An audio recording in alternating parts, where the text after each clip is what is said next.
Assalamualaikum warahmatullahi wabarakatuh. Alhamdulillah wassalatu ala rasulillah sayyidina Muhammad bin Abdullah wa ala alihi washabihi wa man walah, amma ba'du. Pada pertemuan yang lalu kita telah membahas tentang penghalang yang kedua, yaitu manusia atau makhluk. Dan kita juga telah membahas alasan untuk mengurangi perkumpulan dengan mereka, khususnya pada zaman seperti ini. Maka pada pertemuan kali ini kita akan melanjutkan pembahasan kita pada penghalang yang ketiga, penghalang seseorang menuju kepada Allah yang ketiga, yaitu adalah setan. Di sini kita diperintahkan untuk memerangi setan karena dua alasan. Yang pertama, karena setan adalah musuh kita, yang mana mereka tidak akan merasa puas kecuali kita celaka. Sebagaimana Allah Subhanahu wa taala telah menjelaskan dalam Al-Qur'an, "Inna syaitana lakum aduwan fattakhidhuhu adu." Sungguh setan ini adalah musuhmu, dan jadikanlah mereka benar-benar musuh. Jangan kau percayai setan tersebut dengan apapun alasannya. Ini yang pertama. Yang kedua, karena tugas kita adalah menyempurnakan ibadah. Inti tujuan Allah menciptakan kita adalah untuk ibadah. Sedangkan itu adalah kebalikan daripada tujuan setan. Dan jika kita menyempurnakan ibadah, maka itu akan membuat setan jengkel. Coba kita lihat saja yang dilakukan setan kepada para pengikutnya, orang-orang yang sesat, orang-orang yang mengikuti daripada ajakan-ajakan setan. Tujuan setan mengajak mereka, orang-orang yang mentaati mereka, agar mereka semua mendapatkan siksa api neraka. Kalau itu perlakuan setan kepada orang yang mempercayainya, bagaimana perlakuan setan kepada kita yang memeranginya? Waliyadzubillah. Kemudian dengan dua alasan tadi kita diperintahkan untuk memerangi setan. Tapi bagaimana cara memerangi setan tersebut? Di sini ulama memberitahu cara memerangi setan ada dua. Yang pertama dengan berta'awud kepada Allah Subhanahu wa taala dari godaan setan.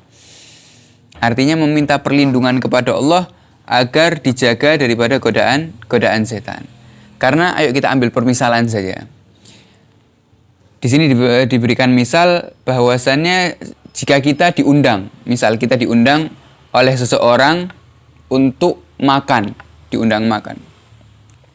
untuk datang ke sebuah rumah untuk menikmati jamuan tersebut. Ketika kita datang dan hendak masuk rumah tersebut, tiba-tiba di rumah tersebut dijaga oleh anjing yang ganas. Terus apa yang akan kita lakukan? Jika kita menyibukkan diri untuk mengalihkan perhatian anjing tersebut atau menyerang anjing tersebut, maka kita akan kehabisan waktu. Kita akan terlambat daripada jamuan makan tersebut. Tapi cara yang paling bagus adalah yang paling tepat, kita panggil pemilik rumah. Ketika pemilik rumah tersebut datang, maka kita perintahkan agar pemilik rumah tersebut mengusir anjingnya, sehingga kita bisa masuk dengan tenang. Begitu juga permisalannya setan. Setan adalah makhluk Allah Subhanahu wa taala, dan setan adalah tidak akan bisa mengganggu seseorang kecuali dengan izin Allah Subhanahu wa taala. Maka cukup kita meminta kepada Allah Subhanahu wa taala daripada gangguan setan, insya Allah kita akan dijaga oleh Allah daripada gangguan tersebut. Ini yang pertama, meminta perlindungan kepada Allah. Yang kedua, cara memerangi setan adalah dengan bermujahadah. Bermujahadah dengan nafsu kita untuk tidak mentaati perintah setan dalam bermaksiat dan yang lain-lain. Karena apa? Karena mungkin saja Allah Subhanahu wa taala mengizinkan setan tersebut untuk menggoda kita dengan tujuan ingin mengetahui kualitas iman kita. Ingin mengetahui seberapa tinggi keimanan kalian. Maka yang kedua, kita dengan bermujahadah agar kita tidak tergoda dengan godaan setan, dan Allah mengetahui kualitas iman kita. Kemudian akan lebih sempurna ketika kita memerangi setan jika kita mengetahui pintu masuk setan tersebut atau strategi yang dipakai oleh setan. Di sini telah dibongkar semua oleh para ulama bahwasannya pintu masuk setan di dalam menyerang kita adalah hati kita. Dengan cara bisikan hati atau yang namanya was-was, mengajak untuk kejelekan. Dan juga setan juga akan mengajak kebaikan, tapi akhir-akhirnya nanti dengan tujuan untuk keburukan. Misal, ketika ada dua kebaikan, yang ini yang afdal, ya. Ini baik, akan tapi yang A lebih baik. Maka setan pasti akan mengajak kepada kebaikan, akan tapi yang lebih rendah. Agar apa? Agar kalian tidak mengerjakan yang lebih baik. Ataupun setan akan mengajak kalian kebaikan dengan tujuan agar kalian timbul yang namanya riya, sehingga sifat riya tersebut akan menghancurkan seluruh amal ibadah kita, waliyadzubillah. Pintu masuk setan adalah hati. Kemudian langkah-langkah setan apa? Langkah-langkah setan yang pertama, setan ini akan melarangmu dalam berbuat taat. Jangan kau melakukan ini, jangan kau mengaji Al-Quran, jangan kau sholat malam. Akan tapi jika kita lawan, ya, kita memiliki iman yang kuat, kita lawan, setan akan gagal. Setan yang akan gagal, setan akan pakai cara yang kedua. Apa yang kedua? Ya, akan mengizinkan kalian untuk berbuat taat, akan tapi dengan cara menundanya.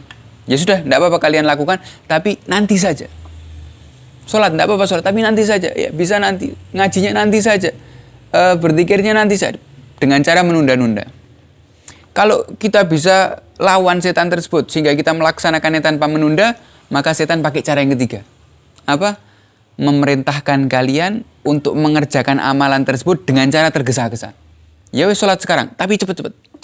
Ya wis ngaji sekarang, tapi cepet-cepet. Padahal kita tahu, ya, sesuatu yang dikerjakan dengan tergesa-gesa hasilnya tidak akan sempurna. Dan ini memang tujuan setan. Akan tapi jika keimanan kita kuat, ya, kita melakukan ibadah tersebut dengan tumakninah, dengan tenang, maka setan pakai cara yang keempat, yaitu apa? Dengan membisikkan kepada hati kita riya. Ya sudah, tidak apa-apa, kamu lakukan ibadah tersebut dengan tenang. Untuk apa? Agar nanti kalau ada yang lewat, kamu mendapatkan pujian. Agar nanti kau akan mendapatkan nama yang bagus, nama yang indah. Kemudian jika kita bisa mencegah daripada bisikan tersebut sehingga setan gagal lagi, maka setan akan pakai cara yang kelima, yaitu dengan membisikkanmu sifat ujub. Apa sifat ujub? Bangga diri. Ya. Akan mengatakan, lihat, kamu ini sudah luar biasa. Lihat, kamu ini sudah tinggi kesolehanmu. Kamu ini derajatmu sudah istimewa.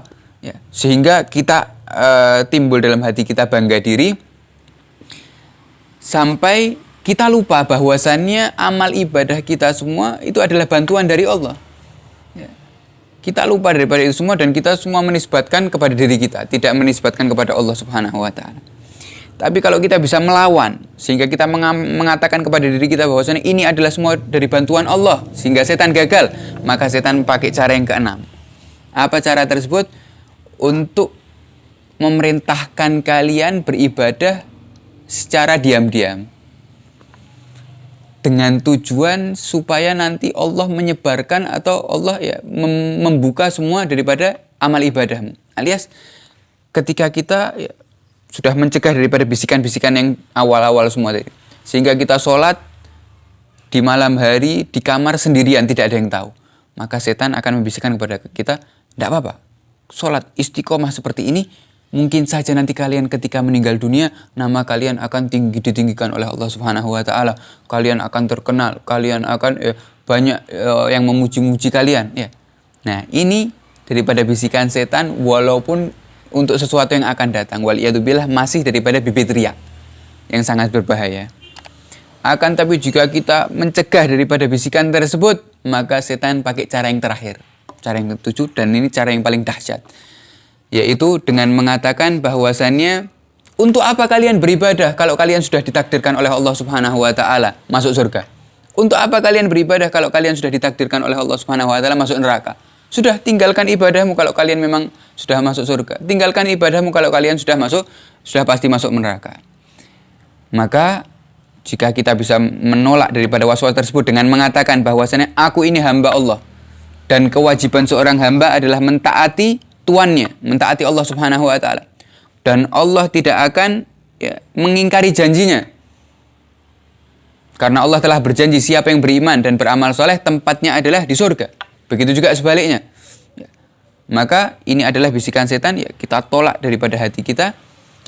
Dengan ini, ya, maka kita selamat daripada bisikan setan, ya. Kita tahu setan tidak akan merasa putus asa dalam menghancurkan amal ibadah kita. Maka kita harus benar-benar fokus dan waspada dari godaan setan. Semoga kita semua senantiasa dalam lindungan Allah Subhanahu wa taala. Dan insya Allah pertemuan yang akan datang kita akan membahas penghalang yang terakhir, yaitu adalah nafsu, dan ini adalah penghalang yang paling berat. Semoga Allah Subhanahu wa taala menjadikan ilmu kita ilmu yang bermanfaat di dunia dan di akhirat. Amin Allahumma amin. Sallallahu alaihi wasallam Muhammad wa ala alihi wasallam. Assalamualaikum warahmatullahi wabarakatuh.